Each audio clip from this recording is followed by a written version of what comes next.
Okay, hi. Welcome. Welcome to MXDTV. This is episode 33. I'm getting people asking me for the link. It's in my bio in let's see, Melanie's sending me messages here. Let's see. Melanie is my executive producer. She's saying, "Hi Mark, it sounds good." Hi Melanie, how are you? Hi. Okay. Hello, everybody. I'm a little rattled. I haven't done this in a while, so I'll need your feedback.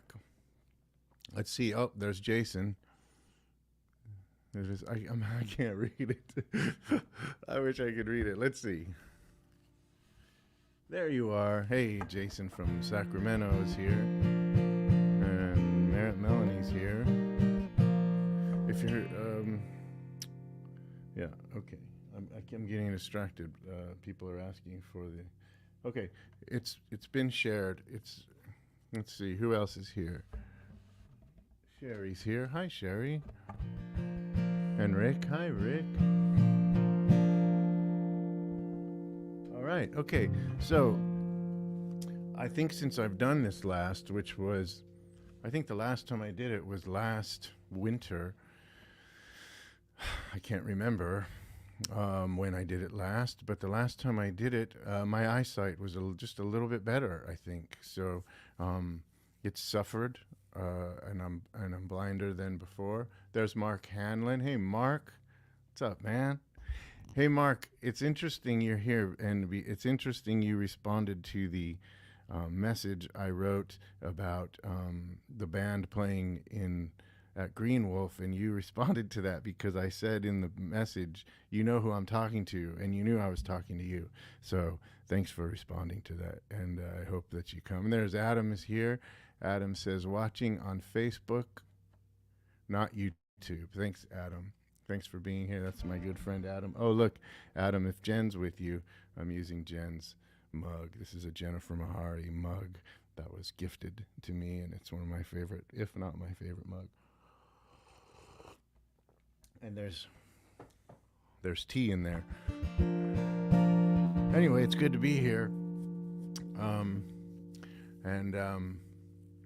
gonna start with a Bob Dylan song, because I've been listening to a lot of the Bob Dylan bootlegs, and well, they're not bootlegs, they're the outtakes from his recording sessions, and they're fantastic. So I'm going to start with this song because it makes me think I think the words are great, and it makes me think of Melanie and Mary both. And before we get too down and dirty, it's nice to slow start. All right, it's good to be here. Thanks for tuning in. It looks like there's quite a few folks here, and that's a pleasure. And I'll try not to touch my nose too much. This is a song called "She Belongs to Me."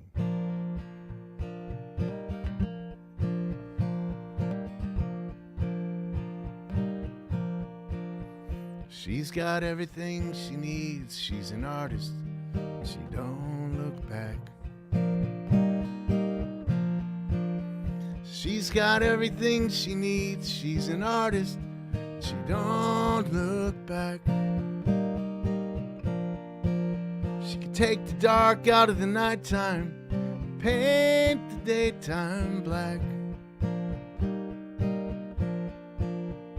You will start out standing, proud to steal her anything she sees. You will start out standing, proud to steal her anything she sees. You'll wind up peeking through a keyhole down upon your knees. She's got no place to stumble. She's got no place to fall. She's got no place to stumble. She's got no place to fall. She's nobody's child. The law can't touch her at all. wears an Egyptian red ring that sparkles before she speaks. She wears an Egyptian red ring that sparkles before she speaks. She's a hypnotist collector, and I am a walking antique. Bow down to her on Sunday, salute her when her birthday comes. Bow down to her on Sunday, salute her when her birthday comes.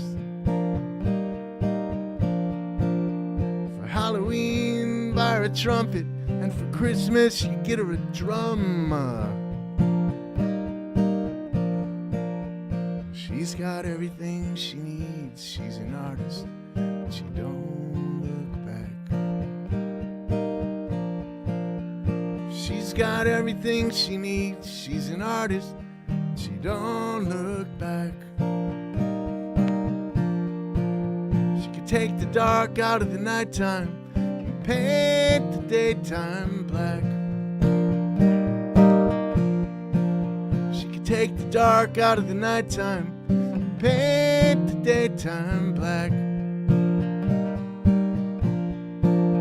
She could take the dark out of the nighttime and paint the daytime black.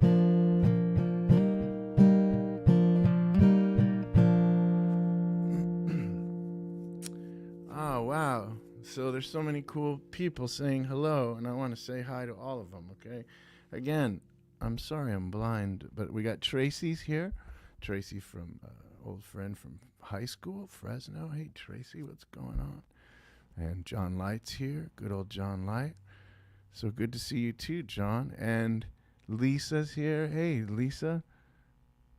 She says, hi, Melanie and Mark. Hey, Lisa. Hey, everybody. Thanks for tuning in. It's so good to see you. And it's good to be here.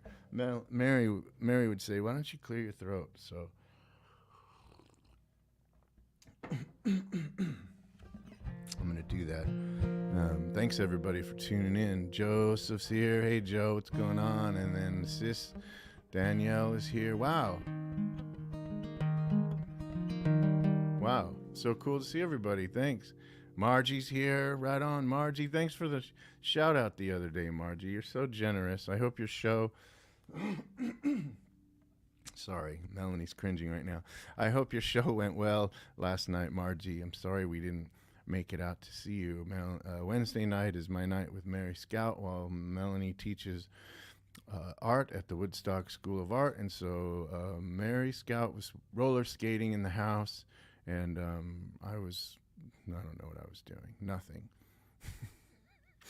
Whatever. I don't know what I was doing. So, wow. Thanks everybody for being here. And the reason I played that song, I'm gonna play another song. I'm gonna play a song called "Marry the Interstate." And I was kind of struggling. I thought I knew what I wanted to talk about tonight, but apparently I don't. But we had a bit. I know what ended up happening was this. I was driving Mary home from school today. Margie says the show was fun. I don't doubt it. Margie is one of the best musicians in all of Woodstock. If you've never seen her, go see her. She is phenomenal. She does, her catalog of songs is insane. And she does really hard songs. And she can do Joni Mitchell better than Joni Mitchell. And she does the best cover of Dire Straits' Romeo and Juliet. It's one of the coolest things you'll ever witness. So please go see Margie. She's amazing. And Tracy did Little Hearts. Okay, thanks, Tracy. What I was going to say was we had a little dust up with Mary Scout tonight on the way home from school. And I made her cry because I started acting like my father. And I didn't know how to stop doing it. And I made her cry because I don't ever really get angry with her, but for some reason I was acting angry with her about something that doesn't matter at all. And then I felt terrible, but I couldn't stop doing what I was doing. I couldn't stop acting the way I was acting. And it was was horrible, and I just felt.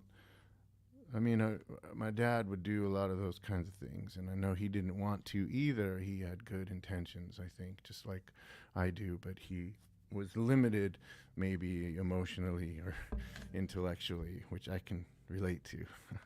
And so I found myself struggling, struggling for the right way to be a dad, and I felt like I really messed up, and I didn't know what to do. So it just, winter's been a challenge, and being here in the winter, being inside a lot, and being with the child, and being with the wife, and I can be pretty moody, and I can be kind of a tough person to get along with. So anyway, I don't know what I'm talking about. This is called Marry the Interstate.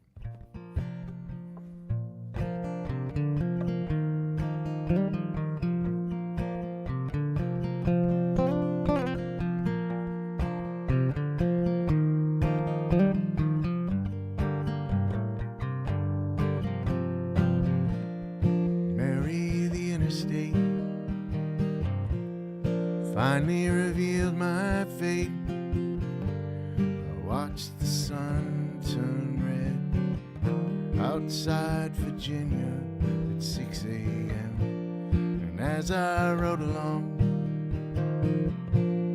started to hum you this song. Something new and different than the motel dirge inside my head. Goes like this. I love you, baby, and your wrists are white as stars. Marry the human race. Well, it's flawed and filled with hate. We can't change their minds. We can only sing the songs we write. They go like this. I love you, baby, as you sleep beneath the stars. Don't forget now. I love you, baby, as you spin beneath the stars.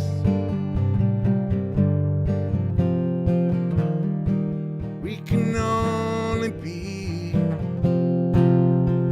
just who we are.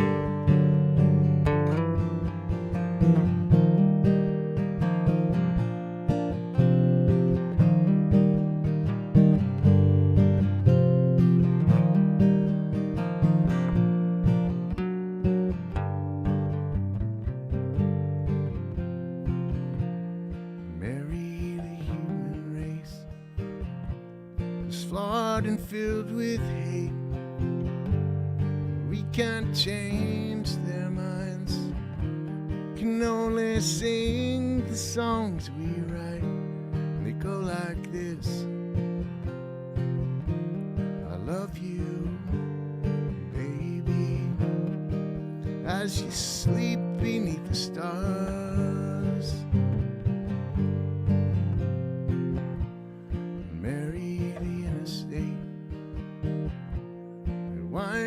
And makes its way. It'll take you far afield, where it's hard to know just what is real when you're a long way. When you're a long way from home, when you're a long way. Don't forget now. Love you, baby, as you spin beneath the stars.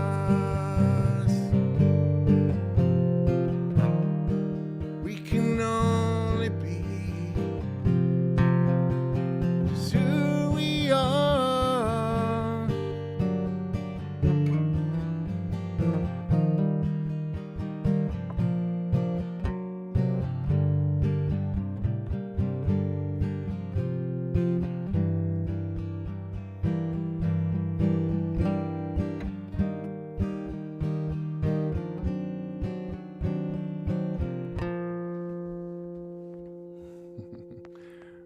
it's okay. So I can't concentrate because I'm looking. I have to confess, I'm looking at all the. We all struggle with paramount. Here's is what. Okay, I'm looking at all the comments while I'm playing. I can see them all, but as I stated, I can't see. So I'm gonna move this forward, and I'm gonna pop forward a little bit. And it says here, Tracy wrote, "We all struggle with parenting from time to time. She knows you love her." And, well, that's nice. I think you're right about that she knows that, because it's rare that we talk to each other like that. So I think she was confused that I was being such a jerk. Let's see. Annie's here. Hey, Annie. She wrote, "We are here. Hi, Annie." Annie's here. And let's see. Annie, Emily G. Hey there, Emily. What's going on? And then Margie writes, "It's not that we." I hope it's okay. I'm reading these out loud. Oh wow. Okay, Emily is the gal. Thank you for saying that, because I was trying to pretend like I knew who you were, Emily, but I didn't know who you were. But now I do, because you said, "I'm the gal who commented about her dad on the Graceland video. I hope you're doing well." I'm doing really well, and I'm glad you're here. And thanks for the wonderful thanks for the wonderful message you wrote about. This is Emily. She commented on my version of Graceland that I posted on YouTube, and so that's really nice that you're here. I really appreciate that. Margie wrote, "It's not that we never lose our shit with our kids. It's not that we never lose our shit with our kids. We're human and not perfect. It's what we do next." That's so true, because we apologized right away, and Melanie came in and said, "Good job." Oh, and then he said it, apologizing and resolving to do better and taking responsibility for our words. Thanks, Margie. And that's what that's the only thing I can do a little bit different is, apologize right away, which I did. And Melanie came in and said, "Good job, family." So we got it under control, but everybody was a little weepy tonight, and it ain't easy, man. Let's see. Underground Tree. Oh, okay. Annie, Avery, and Mike. Okay, that must be Mike. Hey, Mike, right on. And there's Margie again. And thank you for your kind and beautiful words. You're welcome. Tracy put a laugh out loud, I think, or something. My sister's here. Blue ribbon. Oh, my sister wrote blue ribbon because we joke that I'm a blue ribbon dad, but I don't know about that. And then Emily wrote, 100%. I've learned throughout my life that everyone makes mistakes. It's not about the mistakes you make. It's what you do afterwards to handle them. So true. So when I robbed that bank that one time, I felt like I should donate a bunch of the money to a good cause, which is what I did, and I felt much better afterwards for doing that. No, I think you're right. I think the apology goes a long way, and I think Mary appreciated that, and I know I did, and I know Melanie did. I didn't know what else to do, so anyway, thanks everybody for making me feel better about being an asshole. I appreciate that. It's always nice to get to get a little validation and realize that we're only human, I guess. Or as we always say around here, nobody's perfect. So I hope it sounds okay. I know I was probably strumming the guitar too hard. I thought it sounded like it was distorting a little bit. So we'll get it dialed in. We'll get it back to where I kind of had it before, but might take a couple episodes. I was obsessing over it today. Wow, we're already 20 minutes in. Okay, I'm going to read a couple poems as we do here on let's see. Respond, not react. What's so easy about that? Right, Jason? Well said. Okay. Well, again, I'll thank you guys for being here. I'm going to read some poems like what we do here on MXDTV. We read poems, we talk about stuff, and oh, thanks, Margie. She said it sounds great. Okay. Um, so the I had been thinking I wanted to do the live stream again for some time because I'm plagued by dreams. Um, I have bad dreams. I don't sleep well, and I have a lot of bad dreams, and they're usually um, it's I dream about where I used to live and the way I used to be almost constantly. And I know some of you are probably rolling your eyes because you've heard this stuff before, but the past is it ain't done with me, and as much as I want to be different or just move on and talk about something else, I guess when I keep having these dreams, it's somebody somewhere telling me that I ain't done with it yet. I'm going to read you some poems from this really cool publication called Salt. And if you want a copy of this, you can send me a message and I can get you one. This is put together by a guy named Christopher Buckley from Fresno, uh, who's kind of a Fresno poet scholar. He's also a poet, and I think he lives in either San Jose or Santa Barbara or something. Anyway, my great friend and the poet and my mentor, or Marty Williams, the great poet from Fresno, got me in touch with this guy. And I got a couple poems published in. I got a poem published in this one, and then in the previous volume. And so that's never happened for me before. So that's exciting. And I'm going to read you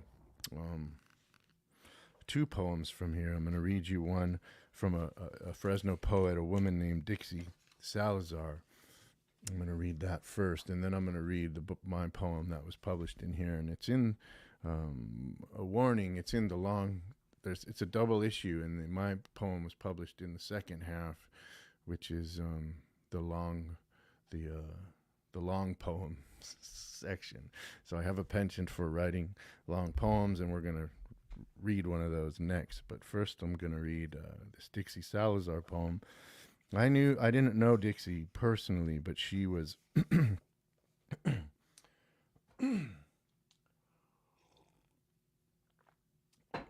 she was one of the big shot poets from Fresno, and this is a really cool poem. I'm going to read it to you now. It's called Lucky Strike. And it deals with Fresno. So all the little landmarks that you hear are places, freeways and highways and places in Fresno, California, where I grew up. It's called Lucky Strike. If you're traveling south on Highway 41, doesn't matter where you're going or where you've been. If you're caught in the desolation of this place where tractors and oleanders rust together, and a coppery patina dusts even the yellow weeds that flow on for miles as the sun settles into a fiery blaze of lazy pollen and vehicle exhaust. You can't help but soak up the alkaline despair of battered dreams. You speed past loaves of hay crusting in a field. A power plant scaffolds the sky around signs for cherry auction swap meet, and radar-enforced speed zones with not a plane in sight. A tumbleweed lifts straight upward, floating like an exotic bird or a religious apparition, settling down by King's Rest Motel, with nothing but vacancies and running toilets. You can't help but wonder how it would be to work swing at the grab-and-go, pushing change across a scarred counter, bagging cigarettes and Slim Jims, chirping, "Have a nice day." Every wrist-slitting moment of an 8-hour shift that runs into perpetual overtime when Ricky, the relief checker, calls in sick once again because his uncle dies over and over, and his kid breaks the same arm over and over, and Ricky falls off the wagon over and over. Your supervisor heads to the parking lot with her luckies, croaking again how she's not going to do this forever. But when you punch out, there's a moon like a curved minnow swimming upstream through a bank of clouds, riding the neon currents and feral glow of TV lights winking on here and there in a foamy sea of almond blooms. You pass that happy bitch up there in the sky, all lit up, flashing her Table Mountain winner's face, all over a field of rotting cars. You go home to the double wide with the collapsing shed. You fall asleep to the chilling howl of dogs packed up and chasing the moon.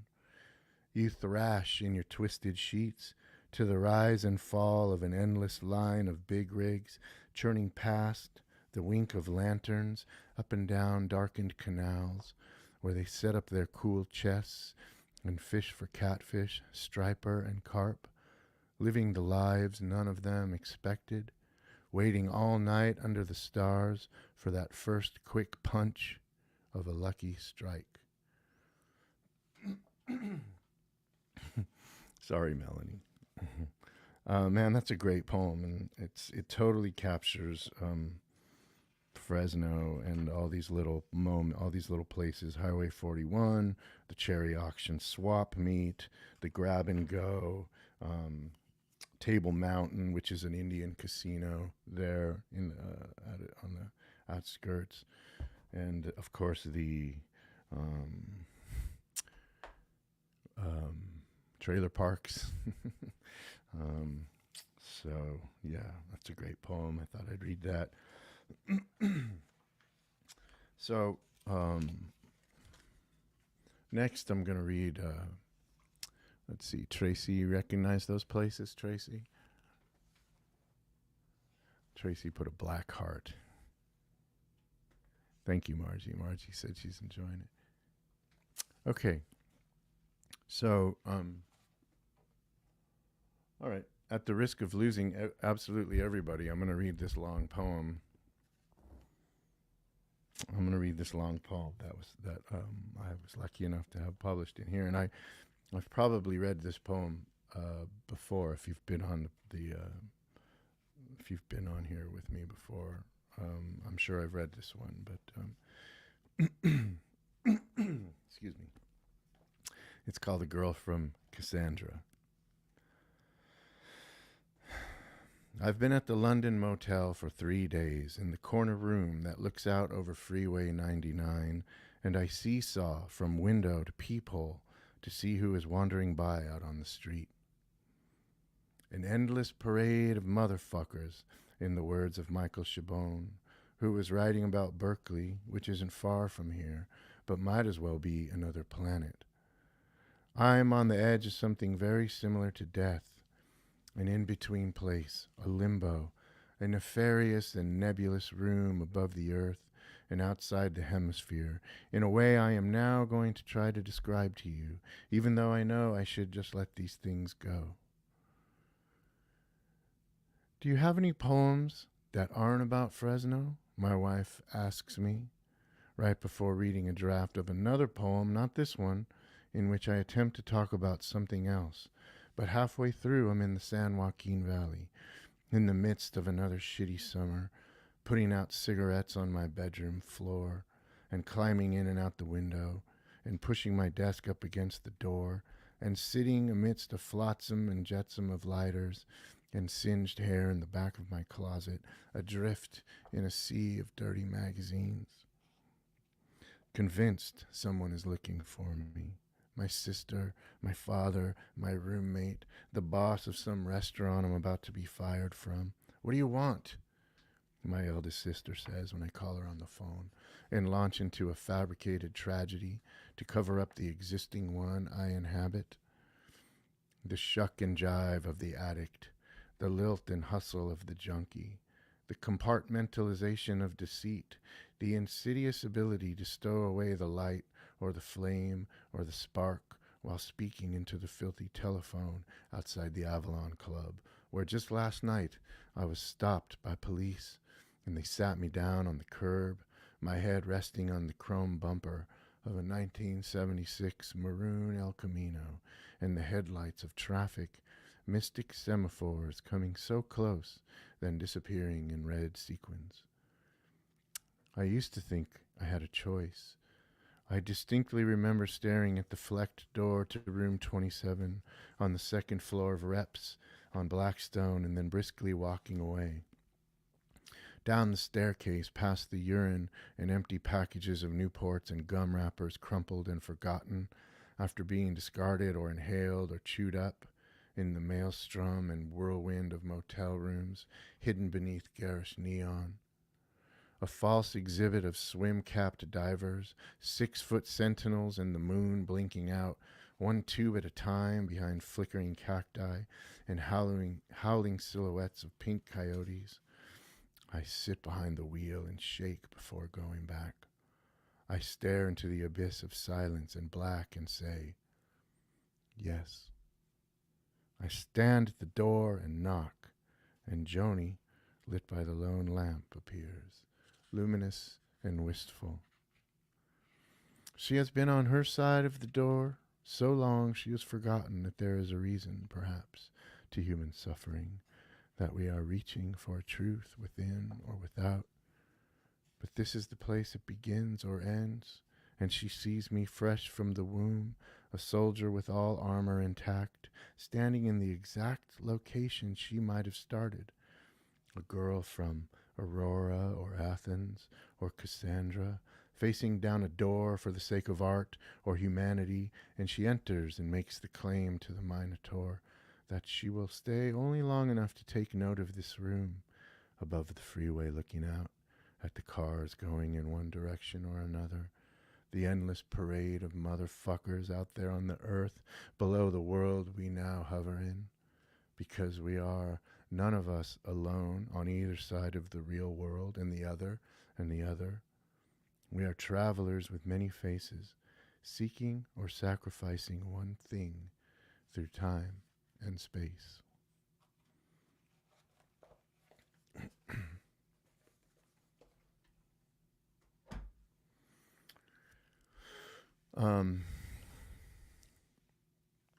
Okay, well,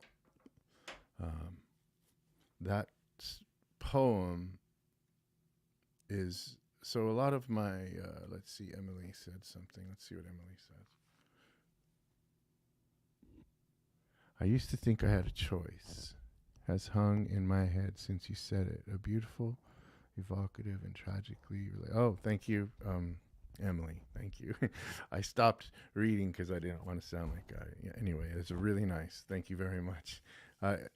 While I'm reading it, I have to confess, I'm looking at because I can see how many people are hanging out, and I'm the whole time I'm reading, I'm thinking like everybody is like signing off while I'm doing it. But it didn't happen that way. That song is, or that poem is kind of intertwined with songs. There's the songs I write and the poems I write and the stories, they're all kind of mixed up together. And the character in that poem, Joni, is I want to say amalgamation, but I feel like that's the wrong word. She's kind of a collection of a bunch of people I knew, it all rolled into one. And she kind of represents that type of woman. In Fresno, I knew lots of women who were kind of adrift, and they get a bad rap, but I found even in the worst places you find everybody is kind of looking for the same thing, which is everybody just wants to be loved, but you get trapped, and so even when you're trapped and really you're kind of maybe ruled by narcotics or alcohol or whatever it is you're ruled by, even in those dark places, you're still trying to find some kind of like humanity or somebody to care for you or somebody to care for even. And that happens a lot more than you would think. So this is a song that relates to that poem. And I've been playing this song for a long time, but it's called The Queens of Coming and Going.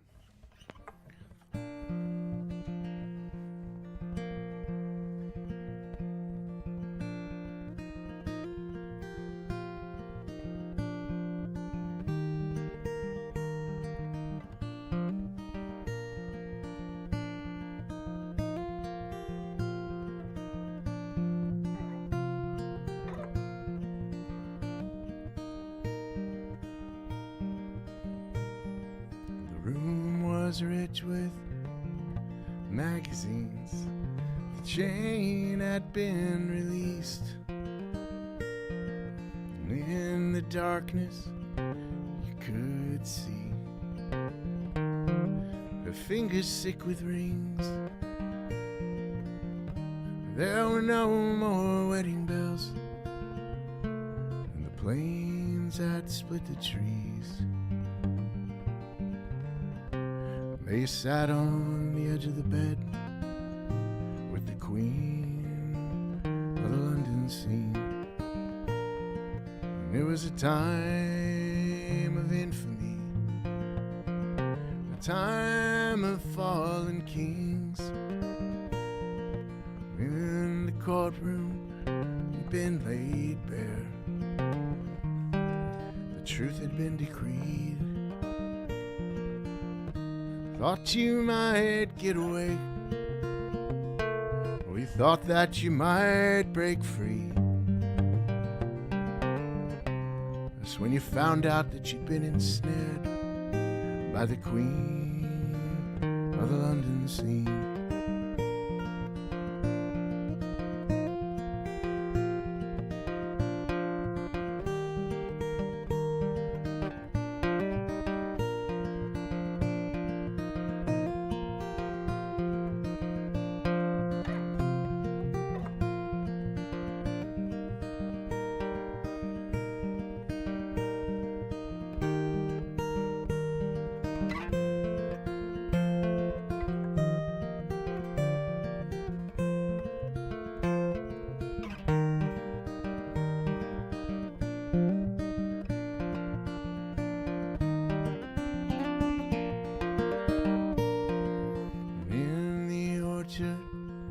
While you dreamed, a shadow did appear, and there was something cold and dark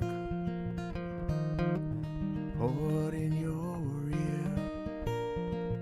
And you tried to listen and you tried to hear, but there were only screams and a mouthful of bad advice from the queen of the London scene.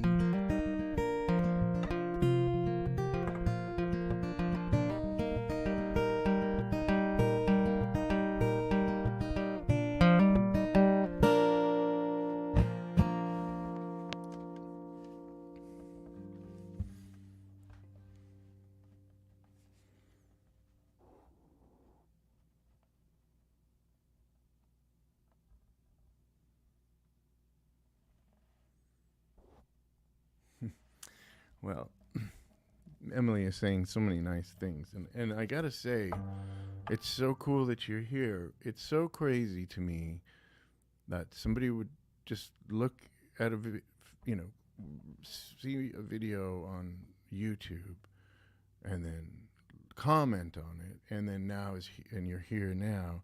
It's so cool, and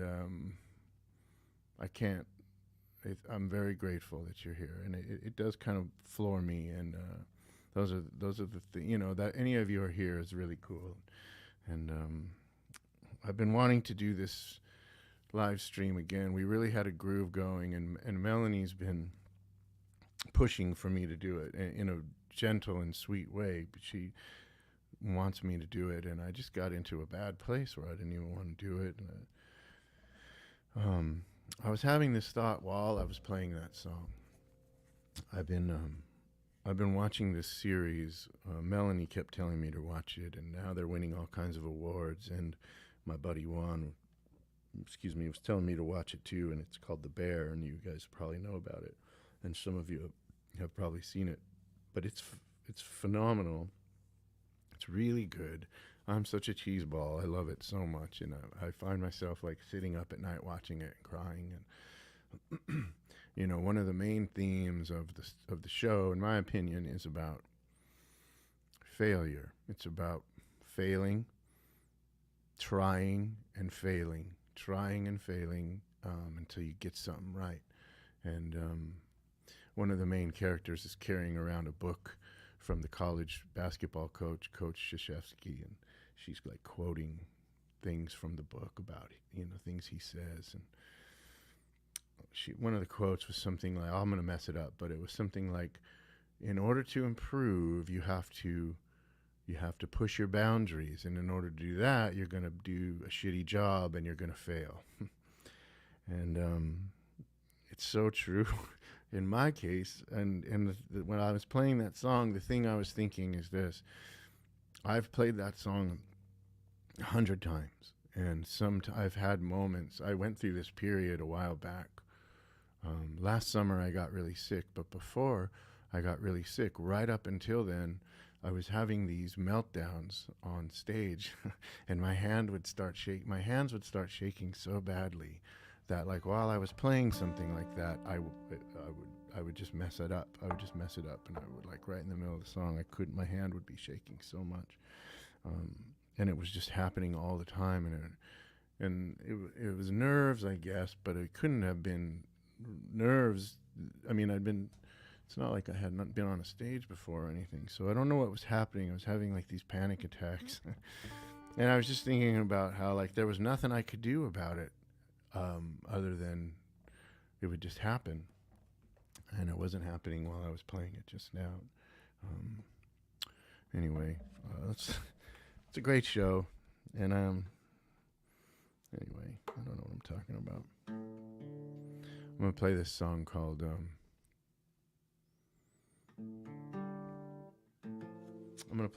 called What You Cannot Have.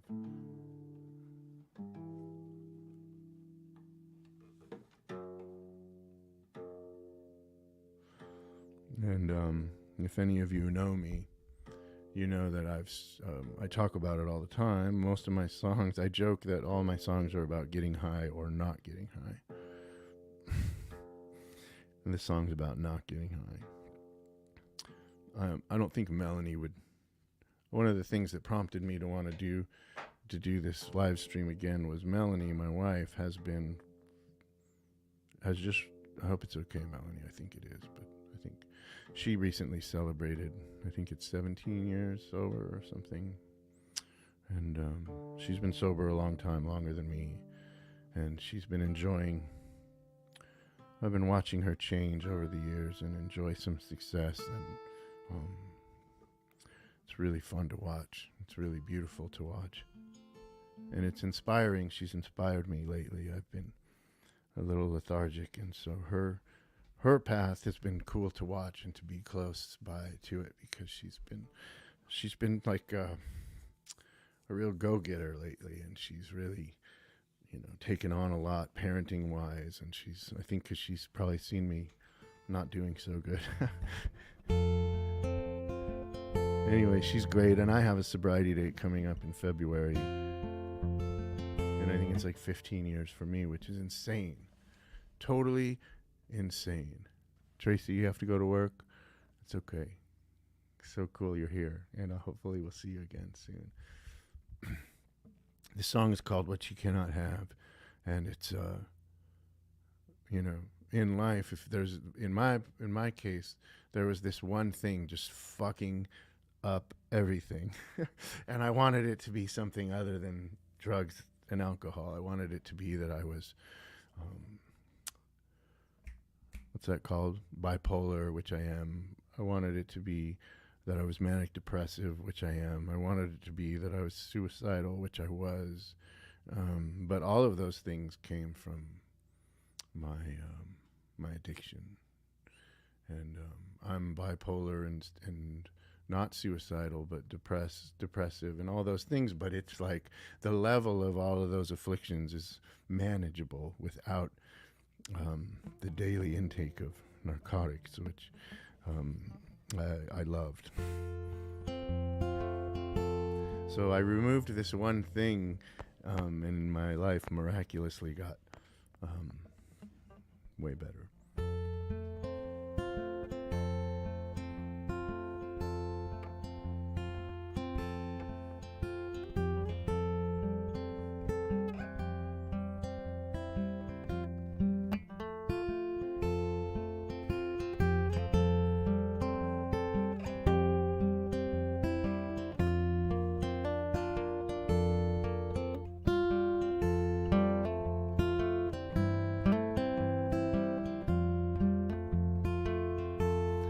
When you faced the first one,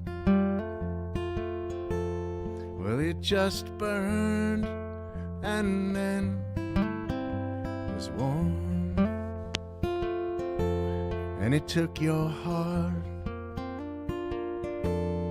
It's what you cannot have. There was hate when you were young, it turned to rage at what you'd become, and it made you want what you cannot have.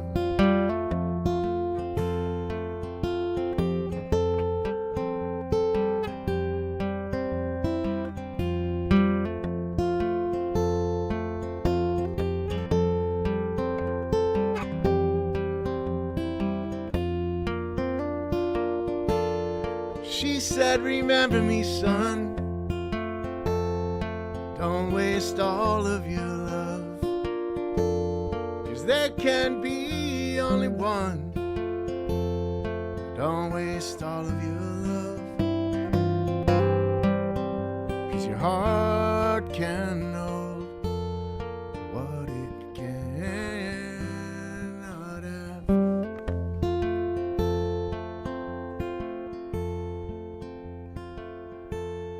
I guess it made you real small. Now that you can stand up tall, and all your life it's what you cannot have. And all your life it's what you cannot have. And all your life it's what you cannot have.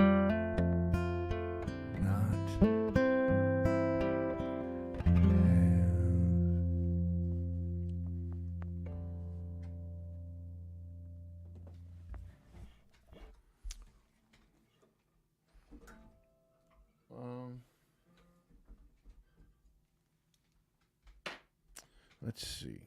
Paul Abruzzo is here. Hey, Paul. Beautiful. Thanks, man. Thanks for being here, man. Good to see you.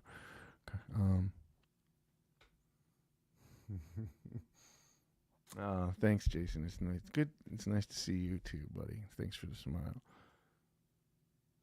Oh, there's my other sister, Franny's here, and Vicky's here. Hey, Paul, what's up, man? Our good friend Paul. Are you in Rhinebeck? Paul's in Rhinebeck. Okay. All right. Well, we're and Emily, you're so cool to be here. It's so cool that you're here. All right. So we're getting close to the end here. I had more things planned, but I think what I'm going to do is I'm going to read a couple more poems, and I'm going to read a couple more poems, and then we're going to play one song and call it a night. I think that's what we're going to do. I was I'm having trouble with my printer, and I was getting really mad, and I was drinking coffee and getting mad, and I started shaking, and I was like wandering around my office cursing um, that my goddamn printer wouldn't work because I wanted to print up. My idea was to read you a couple poems that I'm working on that are not done. Um, in the spirit of MXDTV, I wanted to do some new things, um, but I only was able to print one, and then my printer didn't work, so I was really upset.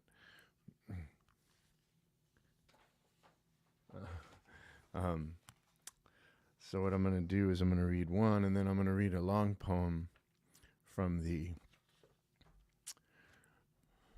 Prince of Parlier, my man Larry Levis, who is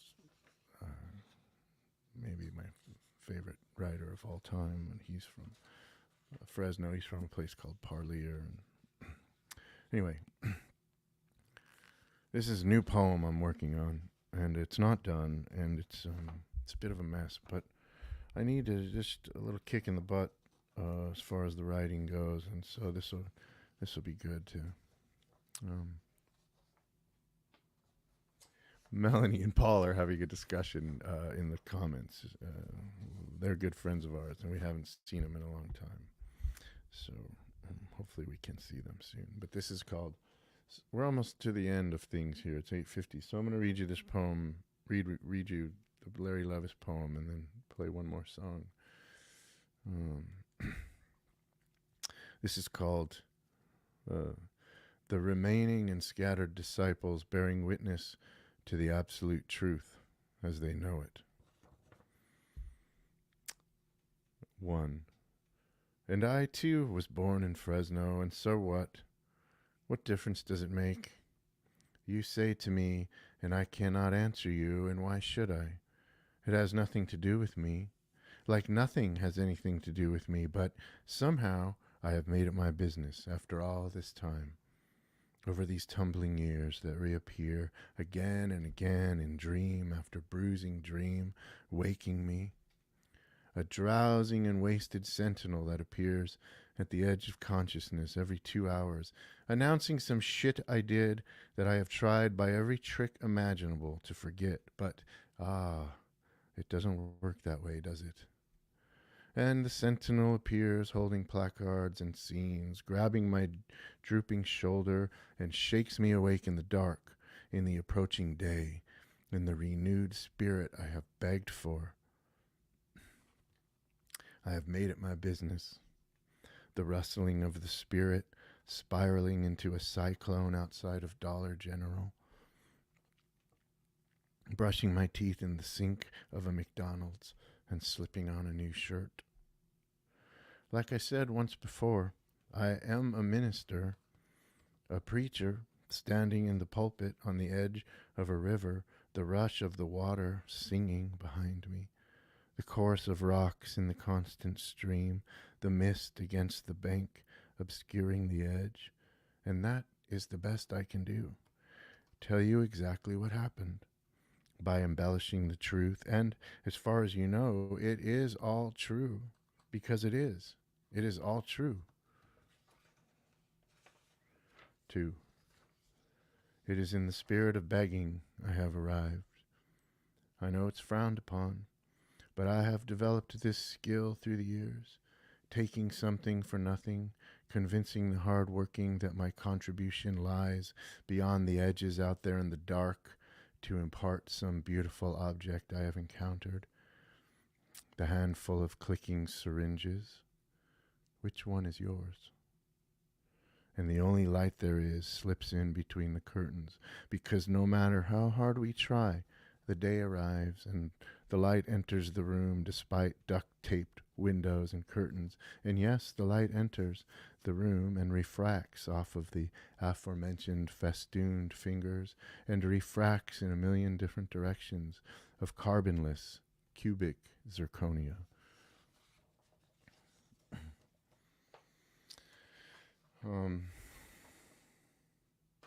So it is in the spirit of begging that I will draw your attention to the comments. I have my executive producer, Melanie, has included my Venmo account. I have never done this before on MXDTV, but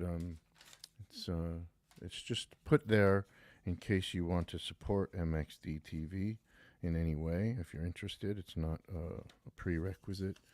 And as you can see, I'm no good at this sort of thing. But I do appreciate you all being here. And so if you feel moved to do something like that, it's in the comments. You can access it there. And I wonder what we should do. Should I just play a song? I feel like this is a really long poem. And maybe I should just... You know what I'm going to do? I'm going to pivot. I'm going to read this short poem. So the poem I was going to read, and I'll read it next time maybe.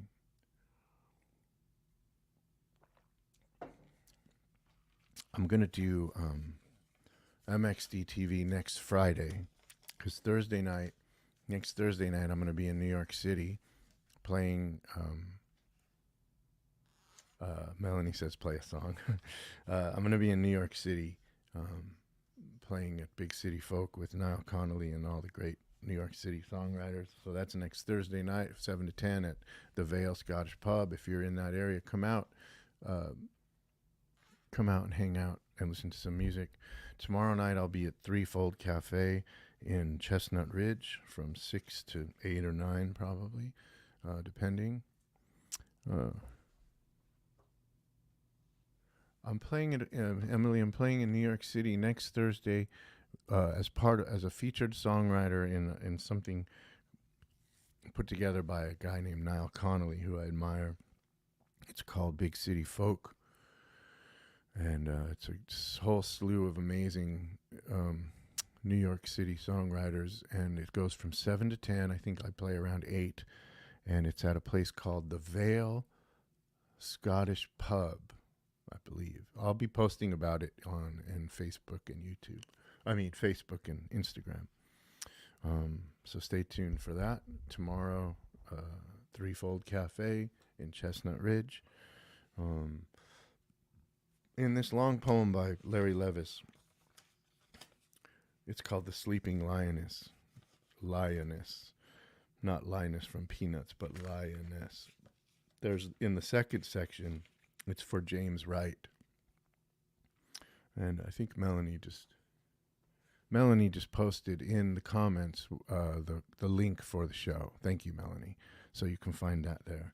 In the second part of this poem, which I'm not going to read, part 2 is for James Wright, the poet James Wright. So I'm going to read you probably the most famous James Wright poem. It's short, and it's perfect. Everybody knows this one. It's kind of like James Wright's Smoke on the Water or something. But it's called A Blessing. Just off the highway to Rochester, Minnesota, twilight bounds softly forth on the grass, and the eyes of those 2 Indian ponies darken with kindness. They have come gladly out of the willows to welcome my friend and me. We step over the barbed wire into the pasture where they have been grazing all day, alone. They ripple tensely. They can hardly contain their happiness that we have come. They bow shyly as wet swans. They love each other. There is no loneliness like theirs. At home once more, they begin munching the young tufts of spring in the darkness. I would like to hold the slenderer one in my arms, for she has walked over to me and nuzzled my left hand. She is black and white. Her mane falls wild on her forehead, and a light breeze moves me to caress her long ear that is delicate as the skin over a girl's wrist. Suddenly, I realize that if I stepped out of my body, I would break into blossom.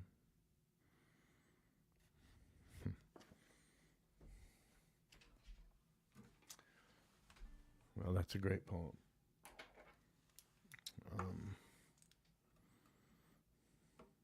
I'm going to play this song.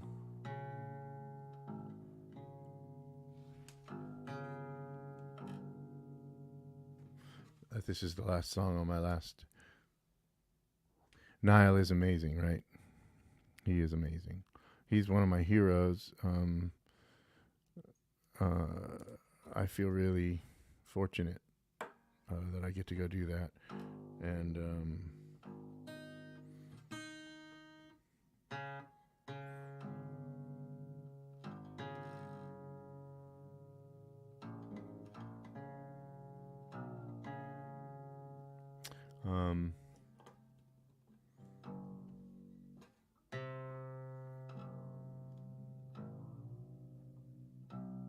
there it is. Yeah, Niall is amazing, and I'm really excited to go do that. And if you ever get a chance to see Niall Connolly, he is one of the best in the business. And not only is he an amazing performer, and he's got a new album out called The Patience of Trees. You should listen to that. It's really great. And you can get it on Bandcamp and download it. Help a working musician out. I think he's in Germany right now touring. But Niall is one of the musicians I look up to the most, and I just am endlessly inspired by his spirit, his generous spirit, his encouraging spirit, and his ability to just work. And he's always in a good mood whenever I see him. This is the last song off of my last record called Souls Repeating. Melanie was singing it in the kitchen right before we put Mary to bed. And it's appropriate because we've been talking about Mary and being sober and being parents and trying to move forward. And that's what this song's about. It's about kind of arriving at a place, feeling love, and how important that is, and how lucky that is, you know.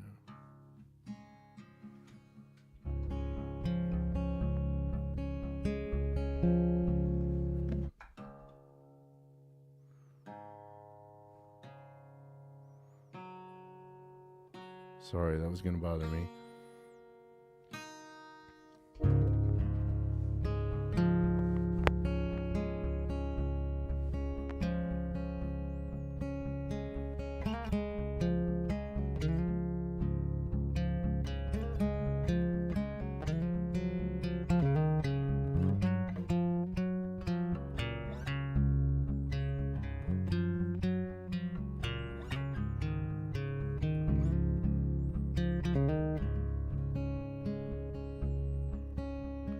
When I use my eyes, when I use my eyes, I can see the sunrise, I can see the sunrise.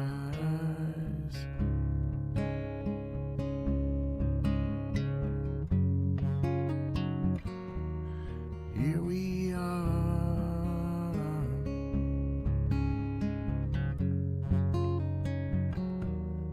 here we are. When I wave goodbye, when I wave goodbye, I hope that you will be there, hope that you will be there when I come back home.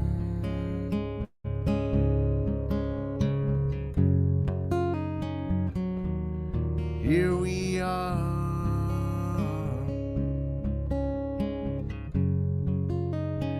lucky that we came this far.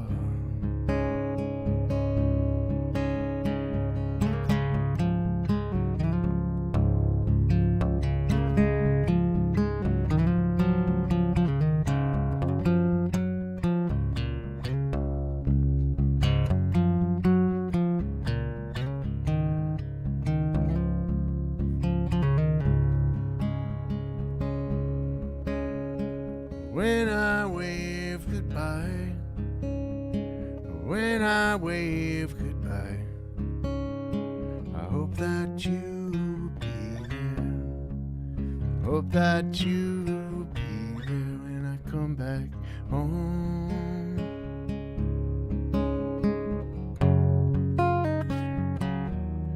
Here we are,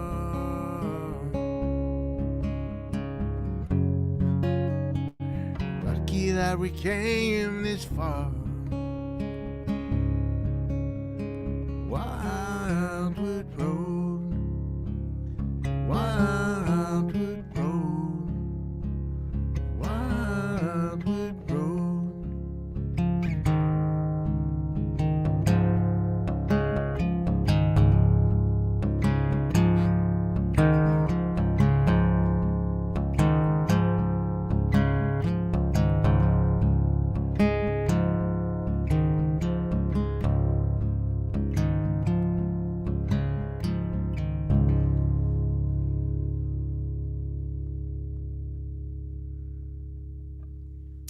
Thank you, everybody, for tuning in. Thank you, Vicky. Love you, too. It's my sister. Thank you so much, everyone. Emily, Margie, Jason, Mike and Annie, John Light, Tracy, Paul, everybody that's here. Thank you so much. It's a real pleasure to be back on MXDTV. Thank you, Melanie. Mark Hanlon. Yes, thank you, Mark. I hope I see you, Mark, on February 3rd. Let's see. What does it say? I was going to play a Bob Dylan song again there at the end, but I was afraid you'd make fun of me, Mark. All right. So the band and I will be at Green Wolf Brewing on February 3rd. That'll be fun. If it's not too bad out, we're going to rock and roll. Thank you, Franny. Love you. Thank you, Danielle. Oh, yes, Adam and Jen and Elliot. What's up, guys? Thank you so much. Thank you, everybody. So MXDTV is back in full swing. We're going to be back on next week, not on Thursday, but on Friday. And if you're in the city, come to Vale Scottish Pub tomorrow night, Threefold Cafe, Chestnut Ridge. Love you guys very much. Thank you so much. And all right, see you next time. Yes, Emily, right on. Have a good one. All right, everybody. Thanks for tuning in and for sticking around for so long. All right, I'm talking too much. All right, love you. Thank you. See you next week. Bye. Oh.